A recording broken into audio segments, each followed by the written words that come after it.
السلام عليكم ورحمة الله وبركاته، ازيكم عاملين ايه؟ يا رب دايما تكونوا بخير وصحة وعافية وسلام. طيب دي مقدمة مهمة جدا في انك ازاي تحل بروبلم سولفينج او مش ازاي. الادوات اللي محتاجها او المعلومات اللي محتاجها عشان تقدر تحل بروبلم سولفينج. طيب طبعا دي الادوات انا كاتبها، لكن قبل ما نقول ايه الادوات ونشرحها، انا حابب اقول لك بس ان اولا الفيديو ده كافي انك تحل بروبلم سولفينج بسيطة. تمام. احنا بادئين ب10 مسائل على كود وورث، تمام، 4 و6 او 6 و4. تمام، بعد كده مسائل على كود فورس لحد اخر حياتك بقى. طيب ده اول حاجه.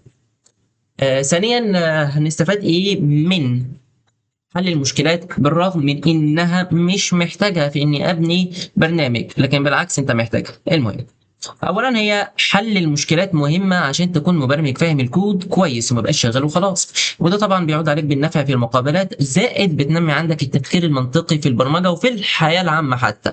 هتقول لي يعني هقول لك طيب، هقول لك انت على طول بتتعامل في حياتك في مشاكل، على طول حياتك فيها مشاكل، فانت مضطر انك تحل المشاكل دي.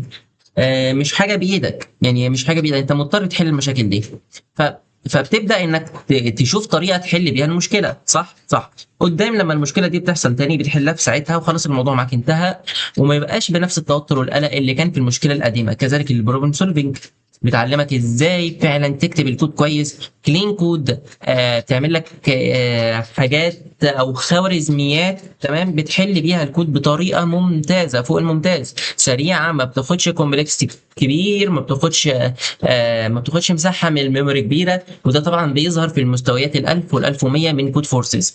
مش مهم تبقى عارف يعني ايه مستويات 1000 و1100، هنعرفه قدام او هنعرفه في الفيديو اللي جاي على طول. تمام تمام.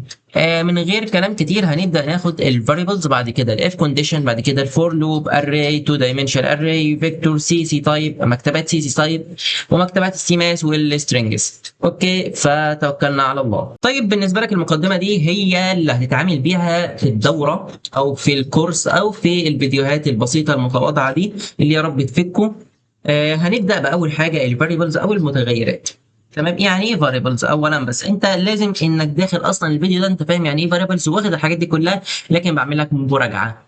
تمام، المتغيرات دي كانك صندوق بتحط فيه قيمه، زي كانك بتعمل انتجر اكس، تمام، ايكوال 10 مثلا. تمام، انت كده كانك بتحفظ ال10 دي، تمام، في صندوق اسمه اكس. تمام تمام. هتقول لي طب ليه ما خليش 10 وخلاص؟ اقول لك لا، عشان انت عاوز تعمل عمليات على ال10 دي. فاهمني؟ طيب ايه انواع المتغيرات؟ عندك انتجر، عندك دبل، عندك فلوت، عندك سترينج، عندك اوكي ثواني عشان بس تبقى الموضوع معاك واضح. تمام.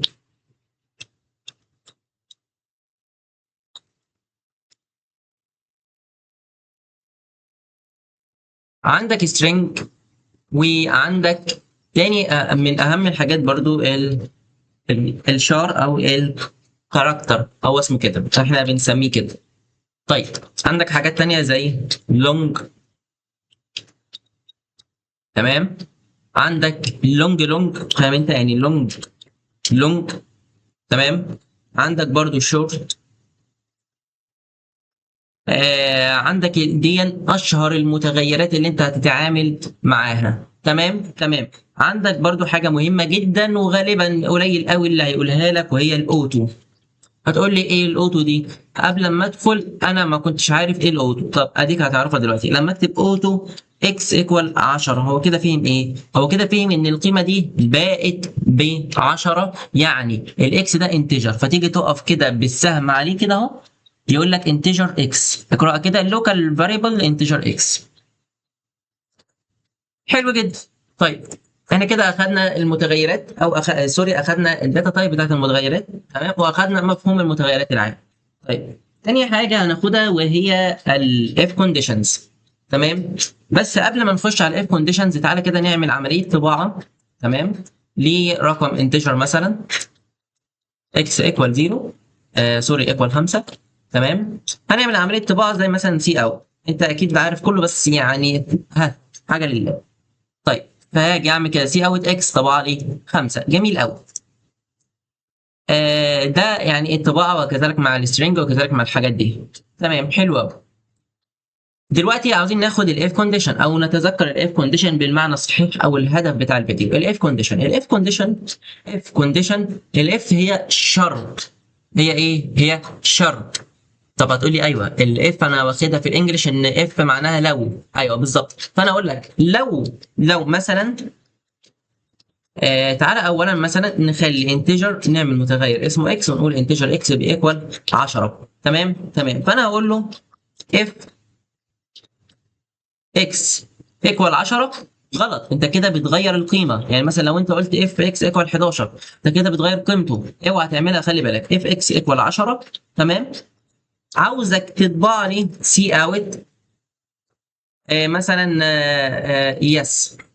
تمام، حلو قوي. تعال نجرب كده. قال لك يس، جميل قوي. تعالى بقى، انا عاوز ايه تاني؟ انا عاوزك تعرف ان في الالز اف، يعني دي شرط تاني، وفي اختها الالز. تمام. الالز دي اللي هو لو الشرط ده ما اتحققش ادخل في الشرط اللي بعديه او الشرط الاخير. تمام. الالز اف ممكن تقول له مثلا لو الاكس دي بتيكوال 15 وليكن. تمام. لو الاكس بتيكوال 15، اطبع لي ان يس اكس ايكوال 15. تمام. وهنا يس اكس ايكوال 10. تمام. هنا مثلا اطبع لي سي اوت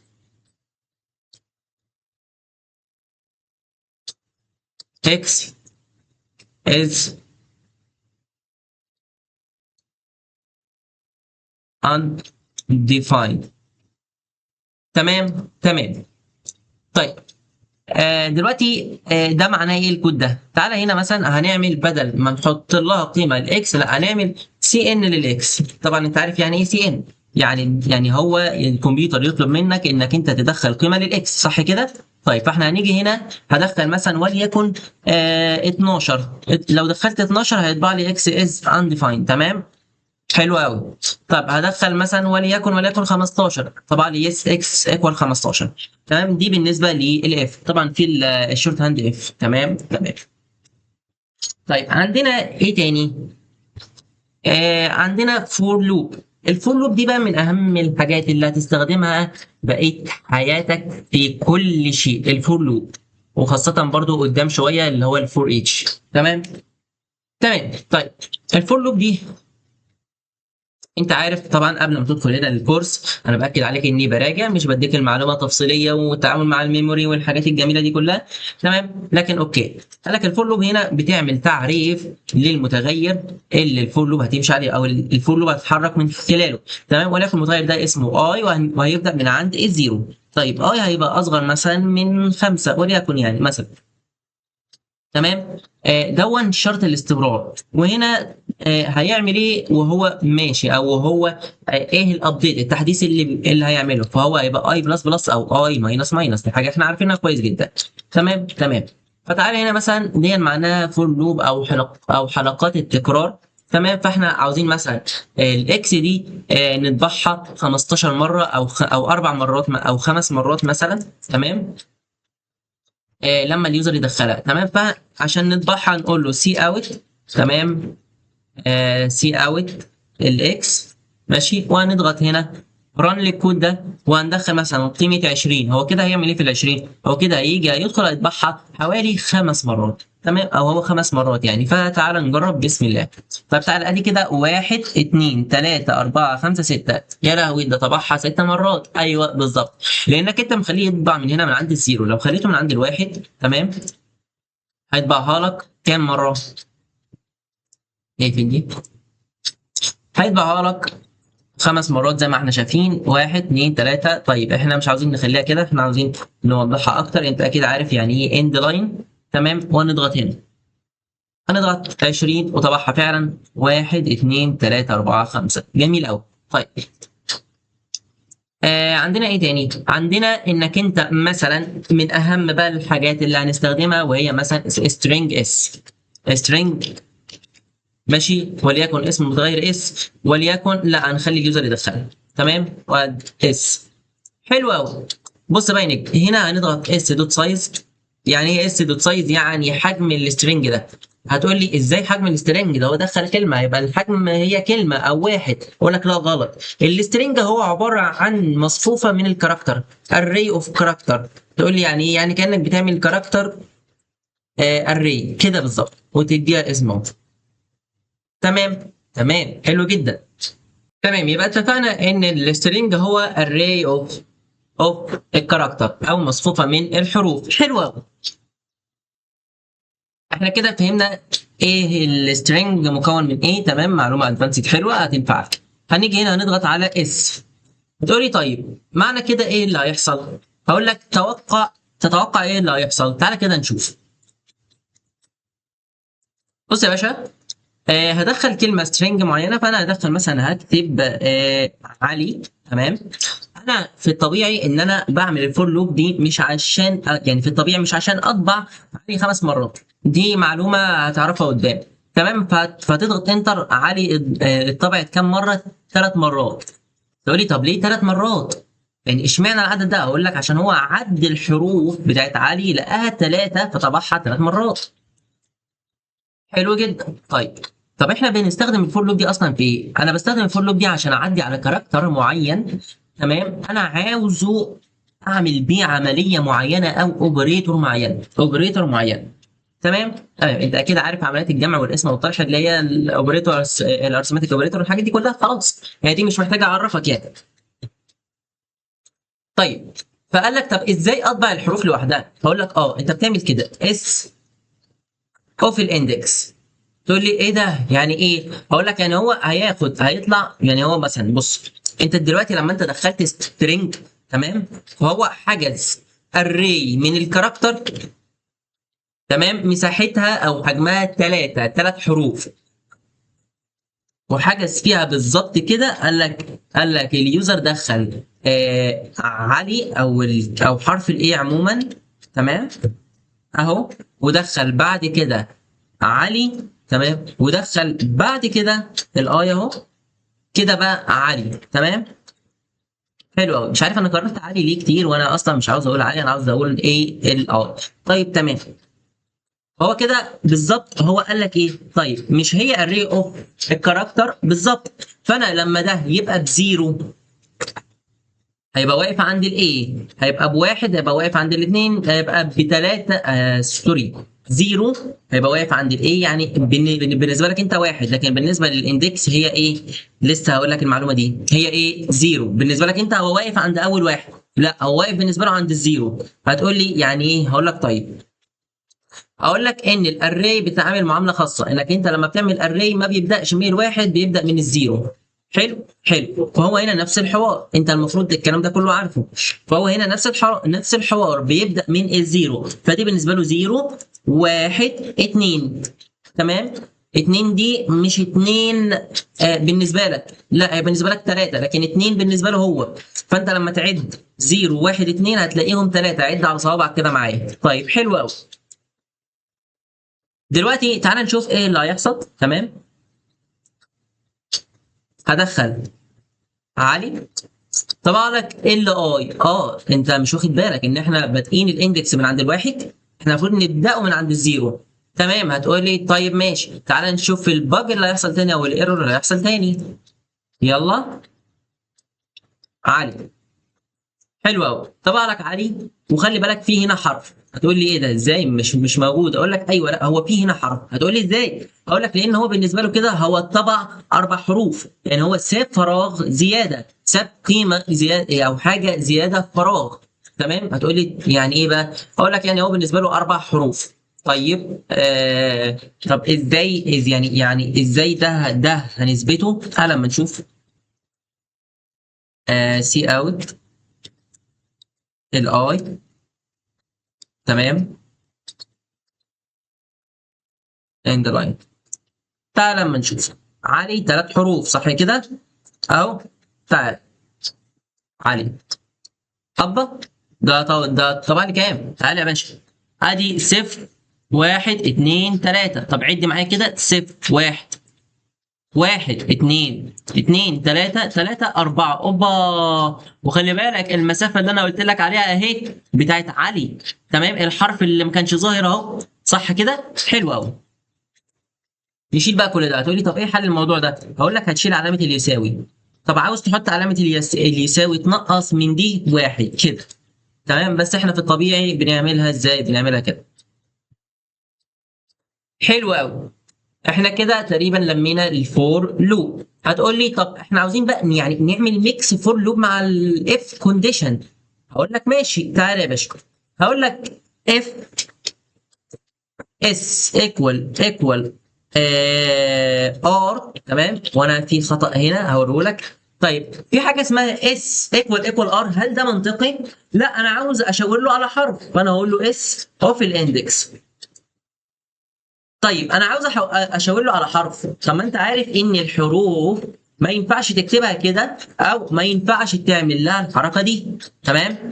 تقول لي طب ازاي؟ اقول لك تعمل لها كده، وده الافضل بكتير جدا، تمام. تقول لي طيب وريني هل هتنفع يا عم؟ اقول لك تعالى نشوف اهو. تمام تمام، نخليها الاي او نخليها ال مثلا. فانا بقول له لو لقيت حرف ال، تمام، مثلا اطبع لي سي اوت فاوند ال، تمام، فاوند ال. حلو قوي. طيب احنا كده فاوند ال، لقينا ال، جميل. طيب عكس كده نستخدم بقى الالس اف والالس عادي جدا. فانا اقول له الس، عاوز تطبع حاجه يعني تقول له سي اوت دازنت او دونت فايند ال مثلا. خلاص. طب عاوز لا، خلاص شيل دي. مش عاوز تحط حط عادي جدا. لكن تعالى كده نجرب. لما اجي اكتب علي، بص هيجيب لي ايه؟ فاوند ال، تمام. وخلي بالك حط لك هنا اي، اكيد مشكله ليه؟ تعالى يا باشا، ثواني بس اظبط دي، تمام.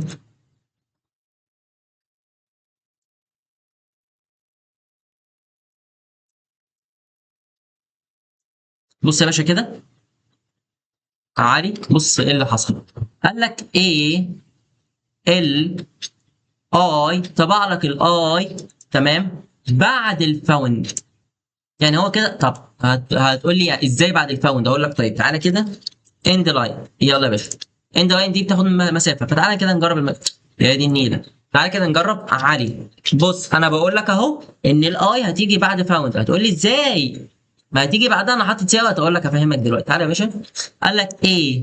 ال، بعد كده فاوند ال. قال لك انا لقيت ال بعد كده طب طبع لك اي، بس انا عاوزه اصلا يطبع لي عالي بعد كده يقول لي فاوند ال، يعني انا لقيت ال في الحروف دي، تمام، مثلا يعني.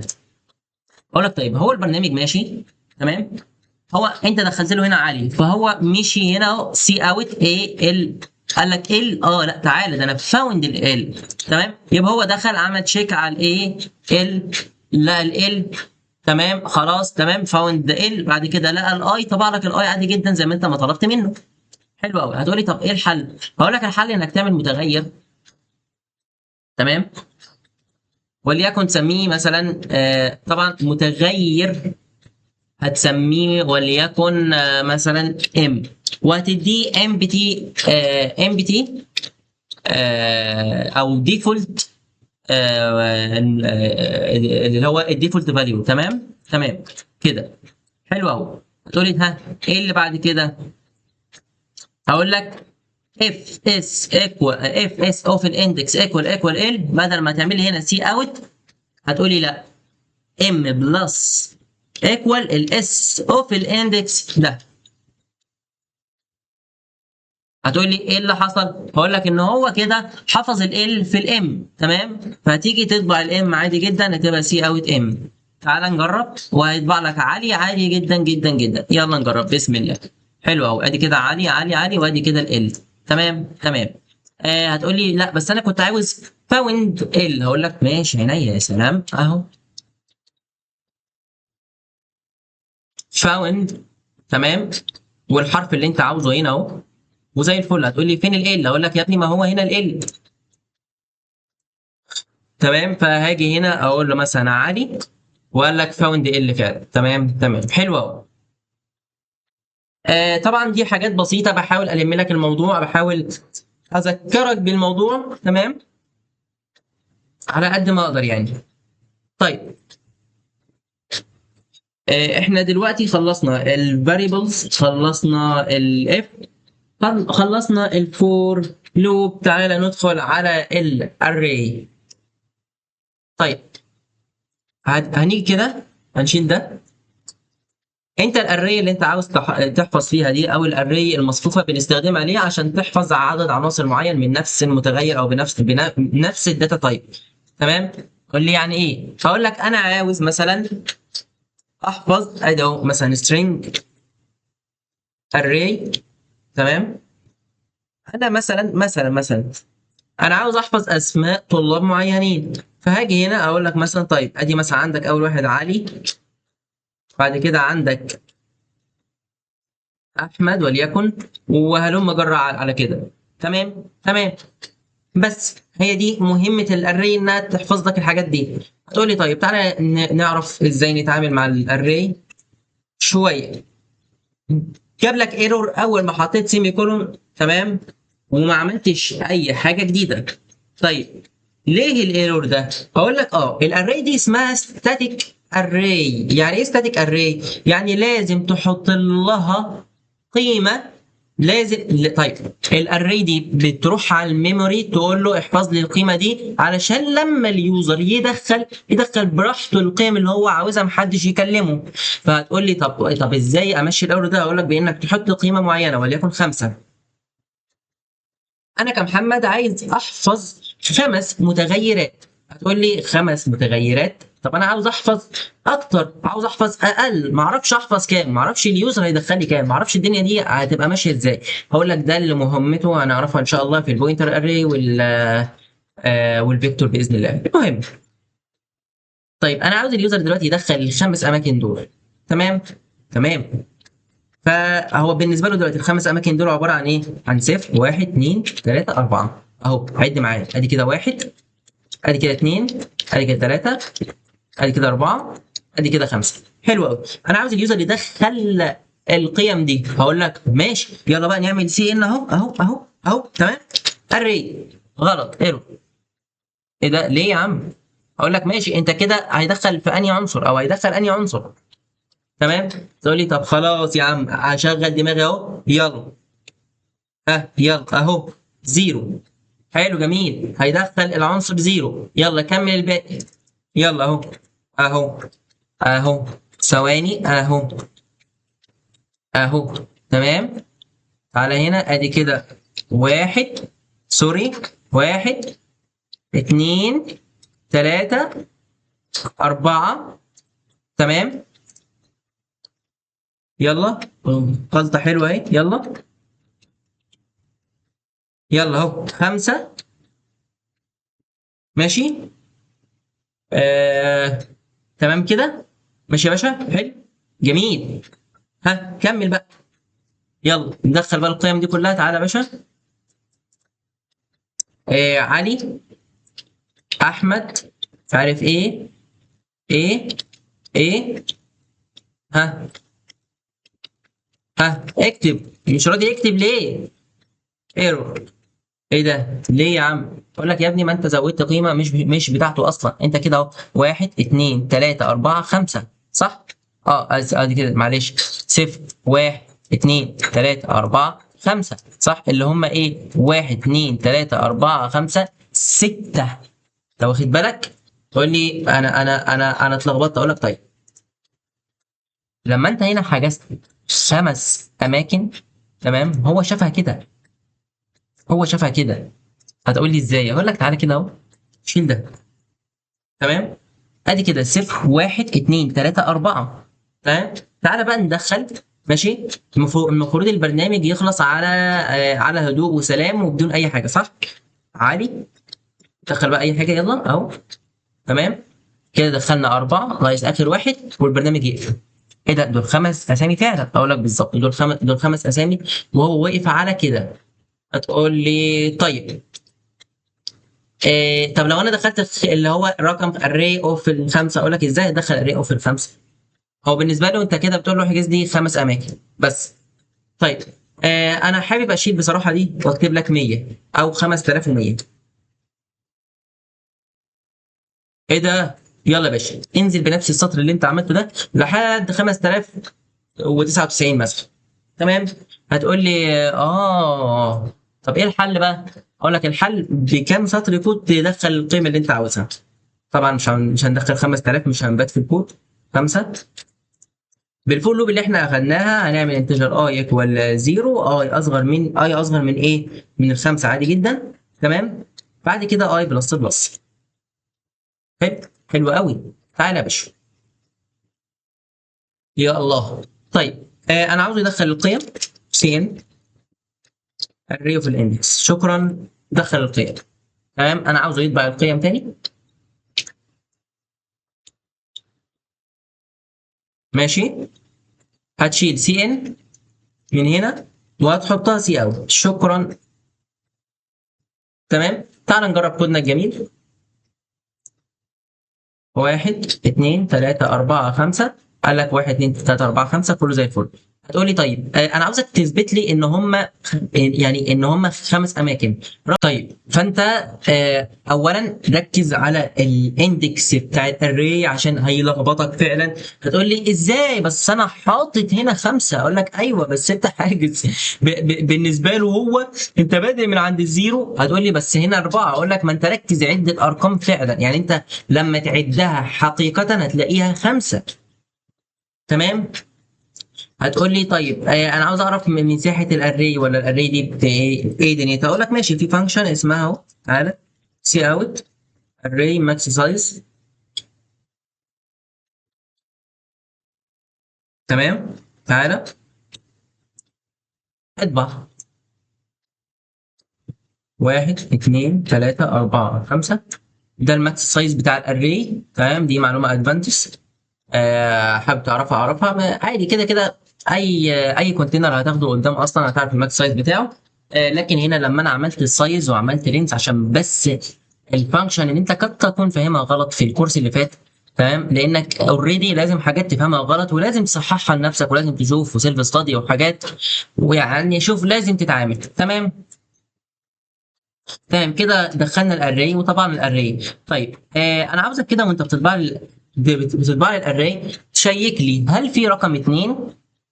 طب لو ما فيش رقم 2 اطبع لي كذا. تمام. سوري، لو في رقم 2 اطبع لي كذا. هسيب لك انت المهمه دي في التعليقات، ويلا نخش على العنصر اللي بعد الاري العاديه.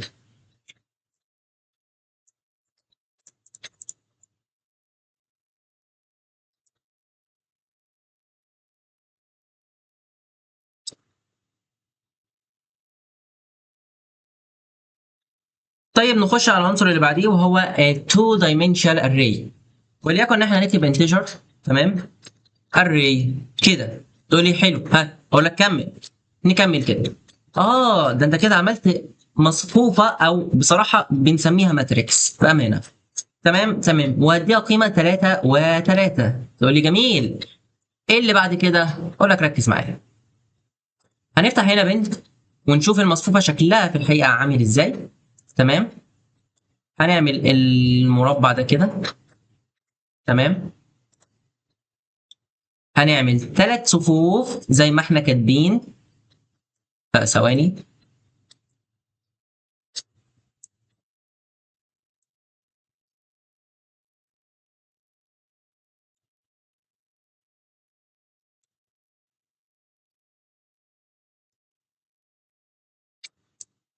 حلو قوي. عملنا حوالي 3 صفوف و3 أعمدة. تمام. طيب الصف بيبقى اسمه لا ثواني. الصف بيبقى اسمه رو. من هنا كده اهو. هنا دي حرف الدبليو وهنا كولون. اهو ثواني. كول. تمام. طيب انا عاوز اقول لك بقى الاندكس هنا هيمشي ازاي. تمام. كنا في الاريه العاديه كان بيبقى رو بس، فبقى هنا 0 1 2. لكن هنا لا، هنا رو 0 وهنا كول 0. طيب خلي بالك هنا مين اللي هيزيد هنا؟ الكول صح؟ سوري الرو صح؟ هيبقى 1. وهنا 2 والكل هيبقى هنا 1 وهنا 2. تمام، انت هتشوف ده بيزداد كده اهو والمعلم ده بيزداد كده اهو. ايوه بتزود عدد صفوف لتحت وده بيتزود اهو يمين. تمام تمام. وليكن مثلا ان احنا هنحط هنا 1 2 3 4 5 6 7. هسألك سؤال، تعالى هنا 3 في 3 بكام؟ بتسعة. جميل. 8 9. طيب بص يا حبيبي كده، انك انت دلوقتي بتاخد اري او اسمها ماتريكس. صعبه شويه، ممكن تحس انها صعبه لكن هي جميله وكويسه وهتحتاجها قدام باذن الله. مش هتحتاجها كتير قوي في الريت 800 على فيت فورسز لكن هتحتاجها. تمام تمام.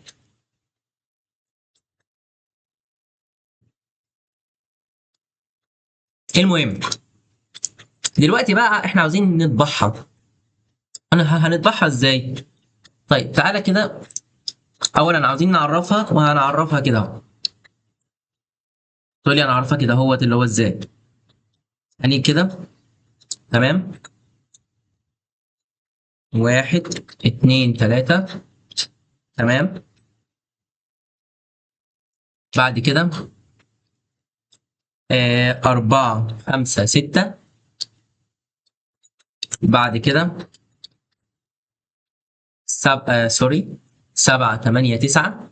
تمام، وهنيجي هنا فور لوب. هتقول لي ما هو الفور لوب هتمشي ازاي؟ ما احنا كنا بنعمل فور لوب على دي ونحط اندكس. اقول لك صبرك على على الموضوع. اصبر. انتجر اي ايكوال 0. اي اصغر من الثلاثة. 3 اي اصغر من الثلاثة. ليه؟ لانه شايفها 0 1 2 واحنا بادئين من عند الصفر. تمام. اي بلس بلس.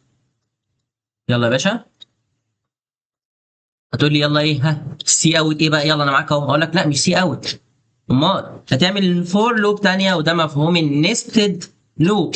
هيبقى انتجر جي مثلا ايكوال 0 برضو. وبرضو الجي دي مش شرط جي ومش شرط اي عشان بس تبقى اكيد انت المفروض عارف دي بس اوكي. تمام، لا اي حرف، اي حرف تاني. وهتعمل جي بلس بلس. تمام. هتعمل ايه بقى؟ هتقول له سي اوت. سي اوت للايه؟ للاري. تقول لي جميل. اوف الاندكس. حلو. اوف الاندكس برو. تمام، بعد كده الجي كود. تمام تمام. تقول لي طيب هيطبعها ازاي بقى كده؟ اقول لك تعالى نشوف هيطبعها ازاي. اعمل رن. بص بقى ليه طبع لك 3 6 9 0 0 0 0 0. تمام، وطبعا دي مصيبه. ليه يعني ايه اللي خلاها مصيبه؟ تعالى كده ركز على اللي حصل بالظبط هنا. هو المعلم طبع لك ايه؟ طبع لك 3. الله ماشي، طبع لي 3. ثم طبع لك 6. جميل. طبع لي 6. ثم طبع لي 9. حلو.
طيب تعالى بقى نعمل الكود ده كده ونطبعه. تمام. اولا هنعرفها كده. حلو.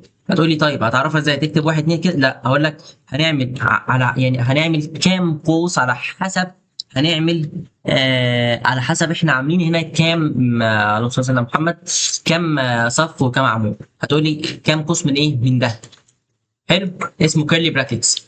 طيب وهتحط فاصله وتعمل قوس تاني. هتحط فاصله وهتعمل القوس الثالث. تمام، وهنيجي هنا ادي كده مثلا واحد اتنين، واحد اتنين تلاتة أربعة خمسة ستة سبعة تمانية تسعة. جميل قوي. هتقولي طيب اطبعها، أقول لك عينيا، تعالى نطبعها. ادي كده فور لوب انتجر. تقول لي هطبعها ازاي؟ ده احنا كنا بنستخدم اندكس هنا بس. اقول لك ايوه، ما احنا هنستخدم بقى نيستد لوب، لوب جوه اللوب. على ما اظن فهمتني. اي اصغر من الثلاثه واي بلس بلس. جميل قوي. تقول لي طيب ايه هنعمل ازاي نستد لوب؟ اقول لك اهو فور، اختار اي حرف، ار، تي، بي، اي حاجه مش مهم. يبقى انتجر مثلا جي، يلا ايكوال زيرو. بعد كده الجي ده اصغر من التلاته، بعد كده الجي ده بلس بلس. حلو حلو. تقول لي ها ماذا بعد؟ اقول لك سي اوت. جميل، سي اوت للايه؟ للاري. حلو، اندكس وعارفينه. طيب بعد كده جي. شكرا. طيب هيطبعها لك على شكل صف واحد، وتعالى نشوف. طبعها لك 1 2 3 4 5 6 7 8 9، بس انا مش حابب كده. انا حابب ان هو يطبع الصف الاول اللي هو 1 2 3. تمام، ياخد له بريك يرجع 4 5 6، او ياخد له بريك يرجع، وهكذا. تمام. يقول لي تمام. هتقول لي ايه ده؟ يعني احط هنا مثلا اند لاين؟ اقول لك تعالى كده نجرب ونشوف. بص يا باشا، قال لك 1 2 3 4 5 6، وطبعا اصل هو بيلف. انت فاهمني؟ طيب تقول لي طب احط فين الاند لاين؟ هقول لك تعالى. اولا بس عشان تبقى عارف، عشان تحس انها طالعه مظبوطه، هتعمل كده. هتيجي هنا سي اوت اند لاين. تمام، ادي كده اهو طبع لك الصف الاول ده اهو. بص، اصل هو دخل جوه اللوب بيطبع ها ها ها، بعد كده يخرج يكمل. فاهمني؟ طيب ادي كده 1 2 3 4 5، ادي كده انت عملت ماتريكس، والف مبروك. وكذلك هتمشي عليها في كود فورسز. تمام تمام.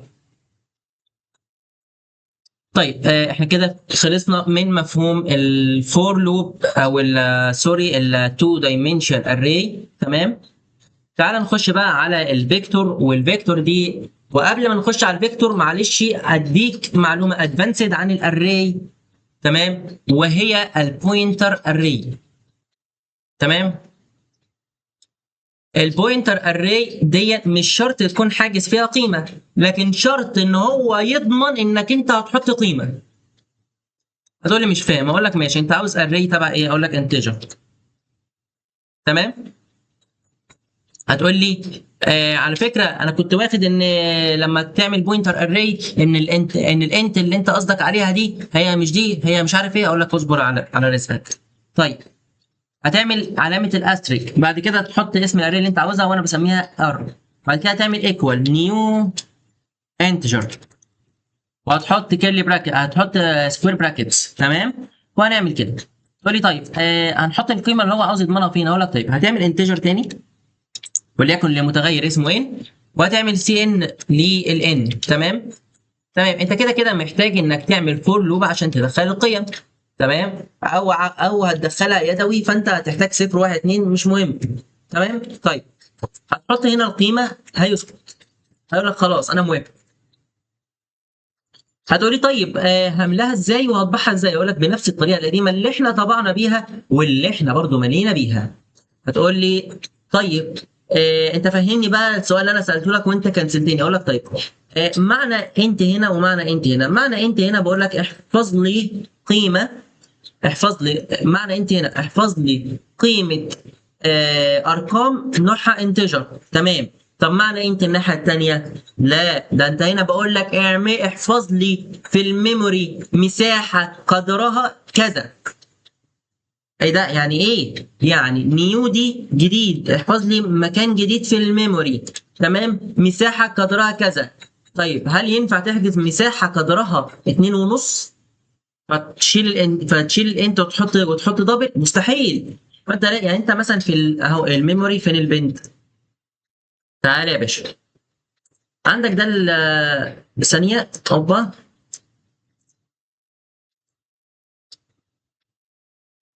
دي الرام وليكن. تمام.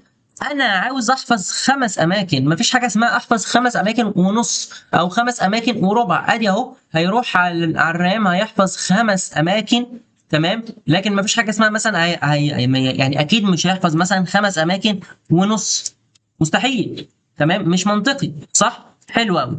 هو نفس الكلام هنا، لازم تخليها انتجر حتى ولو هتحفظ قيم سترينج. والله والله شفت. المهم ان احنا عاوزين مثلا دي، هنيجي هنا فور لوب انتجر اي ايكوال 0، تمام. وهنيجي هنا هنعمل مثلا اهو، سوري، اي اصغر من الان، على حسب بقى اليوزر هيدخل ايه، مش مهم، صح؟ اي بلس بلس. وهنقول له سي ان دخل لي القيم الاري اللي انت عاوز تعملها، وهتحط اندكس وكله زي الفل.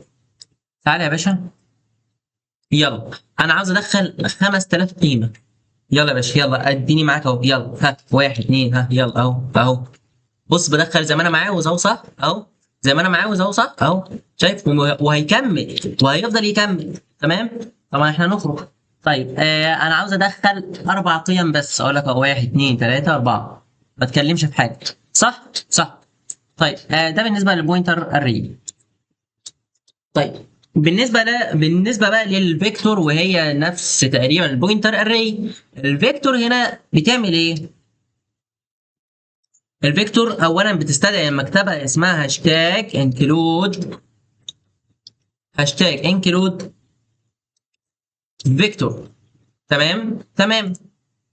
الهاشتاج انكلود فيكتور ده، هتيجي هنا عاوز تعرف الفيكتور بقى، عاوز تعمل فيكتور، صح؟ فانت هتيجي هنا تكتب فيكتور، وهتحط انت عاوز تحفظ ايه، وليكن انتجر، وهتسمي اسم الفيكتور، تمام تمام.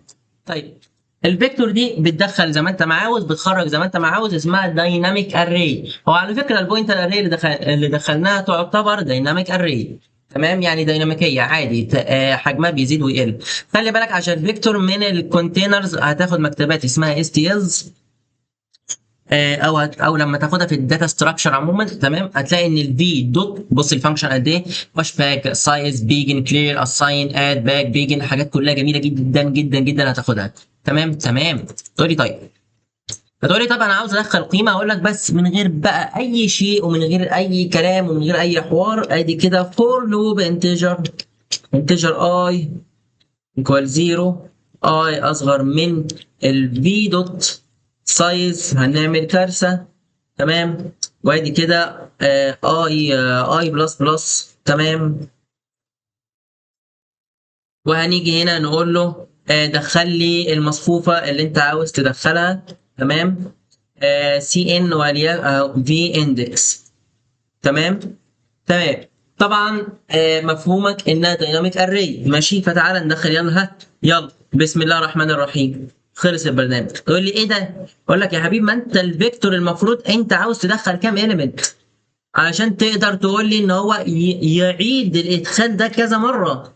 هو بالنسبه له ان هو شايف ان الفيكتور صفر، مفيش اصلا مكان في الرام. تقول لي طب انا احجز مكان ازاي؟ ها، احجز 5 اماكن مثلا. قدرت تحجز 5 اماكن، هتقول لي لا بس انت قلت لي انا عاوزها دايناميك اري. اقول لك حلو، اعمل بقى زي ما عملت في البوينتر اوف اري.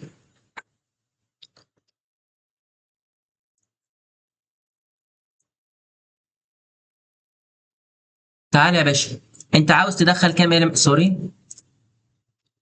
انت عاوز تدخل كام element؟ عاوز ادخل 1000 element. طيب قال لك فيكتور سبسكريبت اوف اوت اوف رينج. ده بص، ده يعني طبيعي جدا، طبيعي جدا جدا جدا. تعالى بقى نفهم ليه. بص يا صديقي، في البوينتر اوف اري، عشان برضو دي غلطات برضو الناس بتقع فيها خاصة في البروم بيلدينج. البوينتر اوف اري انت بتحفظ في القيمة هنا، صح؟ تحط ان، صح؟ طيب هو هنا لما انت تحط ان، ده اولا هو هيعرف ازاي ان؟ يقول لي ايه ده؟ تقول لي لا بس انت كده بقى، انت كده بتعمل ايه؟ انت كده بقى ايه، بتسوحني. قلت لي انها دايناميك، قلت لك ايوه انها دايناميك فعلا. هي دايناميك علشان الحركه اللي احنا بنعملها دي، ليس اكثر. تقول لي ازاي؟ هقول لك يعني، تعالى يا باشا اهو، هناخد دي كده، تمام، هنحطها تحت هنا، انت كده هتقدر تطبع زي ما انت عاوز. ليه؟ ادي كده 5 اهو، 1 2 3 4 5 او عادي جدا. تمام تمام. طيب انت الفكره هنا في ايه؟ الفكره هنا ان البرنامج في الطبيعي بيمشي من فوق لتحت على حسب الاوامر. فانت تخيل تقول له مثلا انها فوق هنا. طب انت اصلا ما كنتش حاطط الان يا محمد. اقول لك ايوه، ما عشان خاصه ان احنا عاوزين نشوف الايرور ده، وانك انت لازم تعرف الميثود اللي الكومبايلر ماشي بيها. فاهمني؟ طيب، فانت تعالى كده، يلا ارجعها مكانها اهو. ماشي. شيل الان. تمام. هو عدى لقى فيكتور، قال لك ماشي، هو معرف فيكتور. تمام. بس هو كده عرف في الرام انها مساحتها 6. تقول لي طيب، اهو في هنا انت ان وفي هنا سي ان الان. هتقول لي ماشي، ما هو في سي ان اهو، حددنا الاليمنتس. اقول لك ماشي، ده سي ان بقى انت استخدمته في الفور لوب، ما استخدمتوش اصلا في الفيكتور. تمام. طيب هتقول لي طب احنا عاوزين حل. اقول لك الحل ده هتاخده في الداتا ستراكشر، لما تاخد حاجه اسمها في دوت باش باك.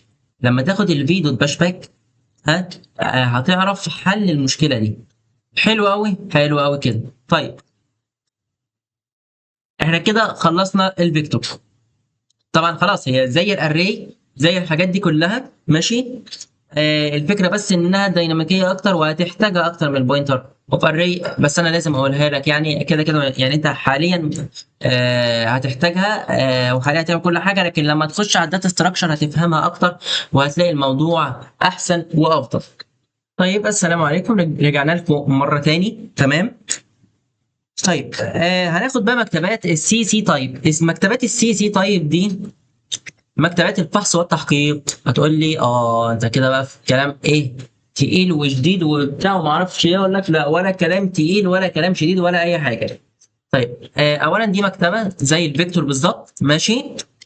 هنيجي هنا هنستدعيها بان احنا نكتب سي سي تايب. اوكي. هنيجي هنا نشيل السي سي تايب خالص وزي الفل. تعال بقى نتعرف على الفانكشن بتاعتها اللي انت فعلا هتحتاجها. طب عندنا اول فانكشن وهي هل الحرف ابجدي. يعني طبعا ده تستخدمها في الاف كونديشن. يعني هل الحرف ده ابجدي؟ طيب هل هو رقم؟ هل الحرف صغير؟ طيب بص بقى يا باشا، هل مثلا هل هو علامة ترقيم؟ هل هو تيب او سبيس؟ تمام. هل هو رقم او حرف؟ هل مثلا مش عارف ايه. طيب هل هو مثلا هل اليوزر اخذ تاب او سبيس؟ هناخد ايه بالظبط؟ هناخد هل الحرف صغير ولا حرف كبير، عشان هتحتاجها في كود فورسز على البروبلم سولفنج بتاعه الوورد والسترنجز كلها. طيب تعالى كده ناخد اول فانكشن وهي الاز لور. تمام. خلي بالك از النم هي دي هل هو رقم او حرف. فاهم انت؟ لكن مش هنقرب منها دلوقتي. خلينا في الاساسي وهو از لور. تمام. هتقولي طب ايه ما هو از لور، يلا ايه بقى. اقول لك ماشي، ما انت لازم تدخل له حرف ام مثلا. تمام. فهتيجي هنا مثلا الحرف ده ام. عارف يعني ايه از لور؟ هل هو سمول ولا كابيتال؟ تمام. هل هو حرف صغير از لور؟ هل هو حرف كبير از ابر؟ تمام. فهنيجي هنا نعمل له ايه، وهنيجي هنا نحط الام. تقول لي ماشي حلو، يلا از لور كده بقى ايه. هيقول لي لا او هقول لك هو ايه اللي هيقول لك لا او هو ايه اللي هيقول لك لا خلاص يبقى هنعمل سي اوت. سي اوت از لور از لو كده يقول لي لا او ايوه. تعالى بقى، عارف يعني ايه صفر؟ صفر يعني كأنه بيقول لك لا هو مش لور. يبقى تاني، صفر كأنه بيقول لك لا هو مش لور فعلا، وهو ابر كيس او ابر. تمام. فهنيجي هنا نحط كده هيرجع لك واحد، سوري هيرجع لك اتنين. تقول لي ايه ده اشمعنى اتنين؟ اقول لك طيب تعالى هنا كده، هيرجع لي هنا رقم تاني، رجع لي اتنين. اقول لك ايوه، هو انت في مخيلتك ان هو هيرجع لك واحد، لكن هو لا، هو مش مهم هيرجع لك ايه طالما ما رجعلكش صفر. طالما رجع لك قيمه يبقى هو بيقول لك ان هو حرف صغير فعلا. وانك انت لازم تتعامل على اساس ان هو حرف صغير. هتقول لي طب ماشي، هل بقى هيرجع لي 2 لما اقول له سي مثلا؟ على ما نشوف. رجع لي 2. طيب هل مثلا هيرجع لي 2 لما اقول له مثلا حرف الجي مثلا؟ رجع لي 2. حلو قوي. حاجه ادفانسد قدام هتاخدها، هتشوف الكومبايلر بيتعامل ازاي مع السي سي تايب، فانت هتفهم الموضوع ده قدام. خليه دلوقتي ملوش لازمه دلوقتي خالص خالص خالص، ملوش لازمه. طيب عندك از لور، عندك بقى تاني از ابر.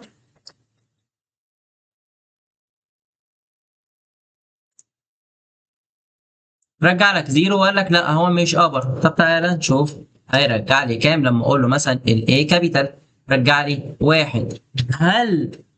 هل ده معناه ان هو هيرجع لي 1 على طول؟ طيب هتقول لي بس انا بصراحه انا مش حابب يرجع لي اي حاجه غير 0 و1. اقول لك خلاص بسيط. تقول لي هتعمل ايه؟ اقول لك اهو، تعالى نقعد عادي كده بول ين. تقول لي ايه ده؟ هقول لك تعالى ثواني.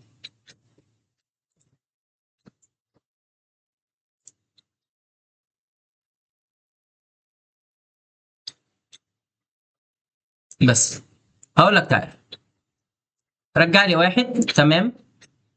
طيب صفر سوري جي جي مثلا سمول. هيرجع لي كام؟ هيرجع لي 0. تعالى بقى نجرب في اللي احنا لما عملناها لور. تمام. وكنا حاطين حرف كابيتال صح، ورجع لنا 2. لا تعالى احنا بقى احنا عاوزين يرجع لنا ايه؟ يا اما 0 يا اما 1. ادي كده 0. نحط اي حرف تاني. ادي كده 1 عادي جدا، رغم ان هو كان مرجع لنا 2. تمام. هتقول لي ايه بس انا عاوز اطبعها كترو فولس. اقول لك ماشي.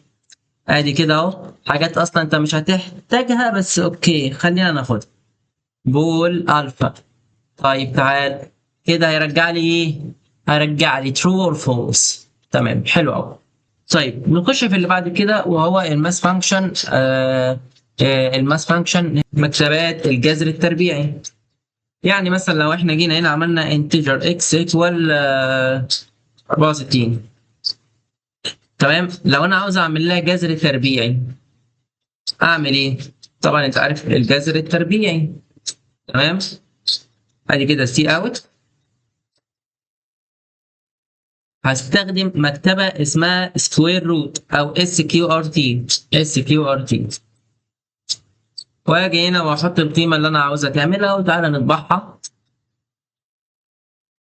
طبع لك 8 زي الفل. عندي مكتبه التقريب. لو انا عندي دي 2 2.4. ماشي.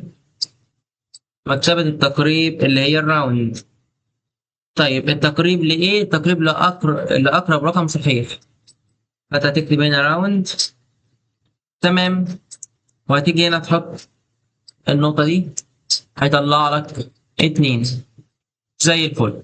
عندك مكتبة تانية زي الباور، يعني انك ترفع اس. تقول لي ازاي؟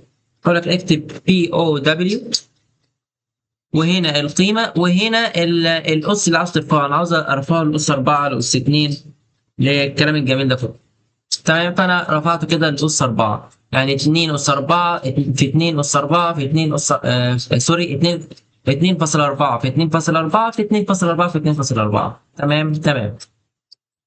طيب نخش على المكتبه اللي بعدها وهي التقريب للاكبر السيل. بس اكيد مش هتستخدم انتجر، هتستخدم فلوت. تمام. حلو قوي.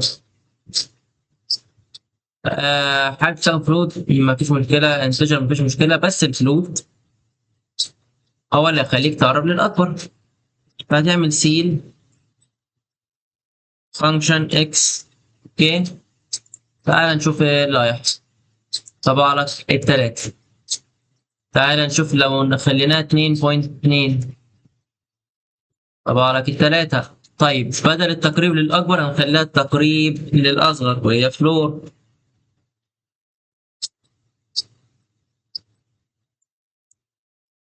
تعال نشوف هطبع لك 2. حلو أوي. دي اشهر مكتبات اشهر مكتبات السي ماس. تمام. تمام، حلو جدا. اقول لك نظرا عشان الفيديو بس ما يبقاش طويل، ادخل كده على جوجل واكتب W3، ثواني، W3 سكول. تمام. هتلاقي هنا حاجات للسي بلس بلس، هتلاقي كل شيء انت عاوزه هنا. الفانكشنز، الكلاسز، كل حاجه، الستراكشر، هتلاقي كل شيء عندك هنا. اوكي. دي المكتبات. تعالى كده ندي بصه. عندك الابند. تمام. add characters or another string to end of the serial string، يعني بتضيف من الاخر عشان تعمل عشان عارف انت الاندكس، عارف الاندكس اللي احنا كنا بنتكلم عليه. طيب عندك كلير بتمسح كل الكاركتر، وعندك كومبير بتقارن ما بين سترينجز.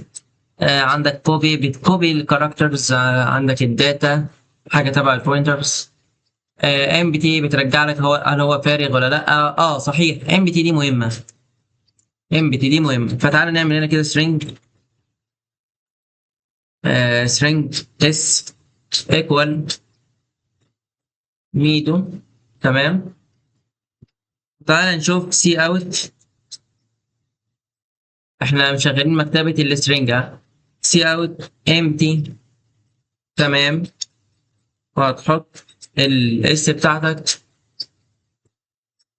تعال نشوف كده يرجع لنا ايه. رجع لك زيرو. هتقول لي ايه ده؟ زيرو يعني فاضيه، بس هي مش فاضيه. اقول لك لا. هنا انت بتسال نفسك هل هي فاضيه؟ يبقى يرجع لك واحد، لا يبقى يرجع لك زيرو. شكرا. بس كده. طيب هنبدا في كام مشروع. تمام. بس كده خد لي بريك، عشان فعلا انا مش قادر، في حاجات كتير اعملها ومش عارف صورت عشان بس نبقى مستمرين. لكن اتس اوكي. في مشاريع هنعملها، وفي مشروع انا كنت عامله على القناه قبل كده هضمنه في الفيديو ده برضو. اوكي. وهنبدا في مشروع معين كده. تمام. وبس. يا رب يا جماعه تكون المقدمه بتاعت الاساسيات دي عجبتكم، حتى لو فيها تقصير، حتى لو فيها الحاجات دي فسامحوني على تقصيري. تمام، ونتوكل على الله. أعوذ بالله من الشيطان الرجيم. بسم الله الرحمن الرحيم. الرحمن علم القرآن، خلق الإنسان، علمه البيان.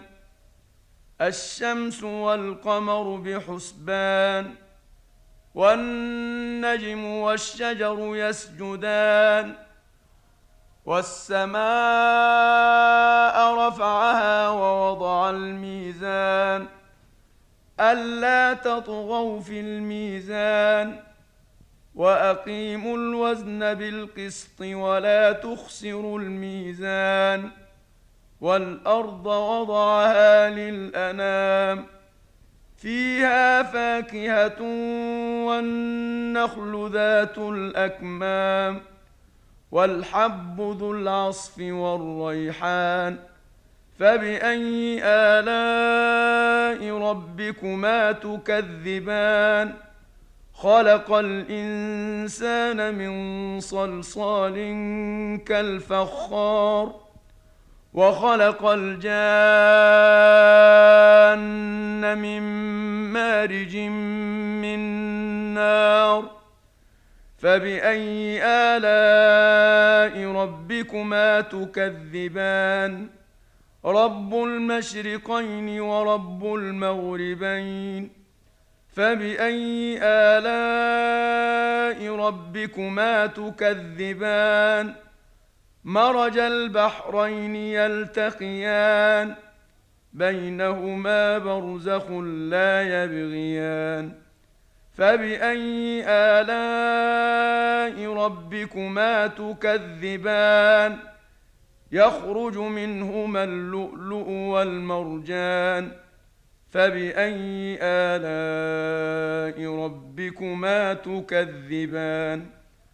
وله الجوار المنشآت في البحر كالأعلام فبأي آلاء ربكما تكذبان كل من عليها فان ويبقى وجه ربك ذو الجلال والإكرام فبأي آلاء ربكما تكذبان يسأله من في السماوات والأرض كل يوم هو في شأن فبأي آلاء ربكما تكذبان سنفرغ لكم أيها الثقلان فبأي آلاء ربكما تكذبان يا معشر الجن والإنس إن استطعتم أن تنفذوا من أقطار السماوات والأرض فانفذوا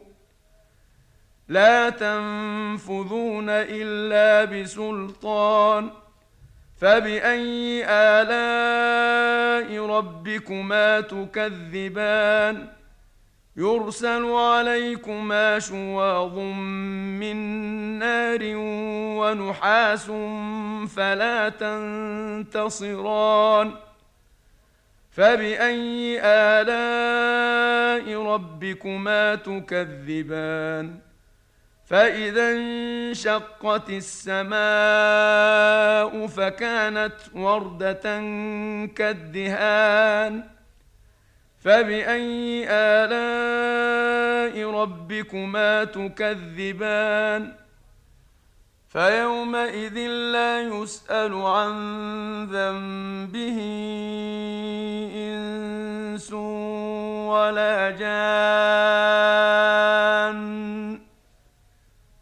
فبأي آلاء ربكما تكذبان يعرف المجرمون بسيماهم فيؤخذ بالنواصي والأقدام فبأي آلاء ربكما تكذبان هذه جهنم التي يكذب بها المجرمون يطوفون بينها وبين حميم آن فبأي آلاء ربكما تكذبان ولمن خاف مقام ربه جنتان فبأي آلاء ربكما تكذبان ذواتا أفنان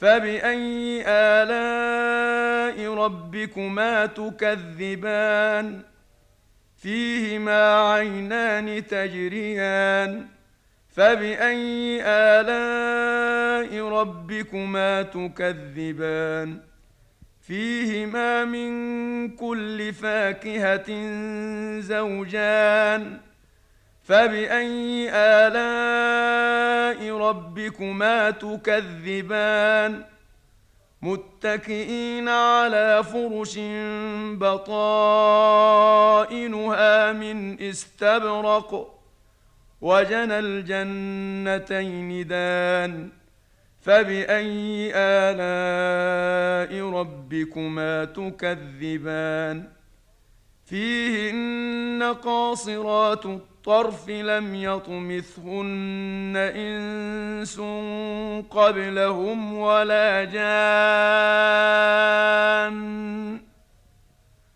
فبأي آلاء ربكما تكذبان كأنهن الياقوت والمرجان فبأي آلاء ربكما تكذبان هل جزاء الإحسان إلا الإحسان فبأي آلاء ربكما تكذبان ومن دونهما جنتان فبأي آلاء ربكما تكذبان مدهامتان فبأي آلاء ربكما تكذبان فيهما عينان نضاختان فبأي آلاء ربكما تكذبان فيهما فاكهة ونخل ورمان فبأي آلاء ربكما تكذبان فيهن خيرات حسان فبأي آلاء ربكما تكذبان حور مقصورات في الخيام فبأي آلاء ربكما تكذبان لم يطمثهن إنس قبلهم ولا جان فبأي آلاء ربكما تكذبان متكئين على رفرف خضر وعبقري حسان فبأي آلاء ربكما تكذبان تبارك اسم ربك ذي الجلال والإكرام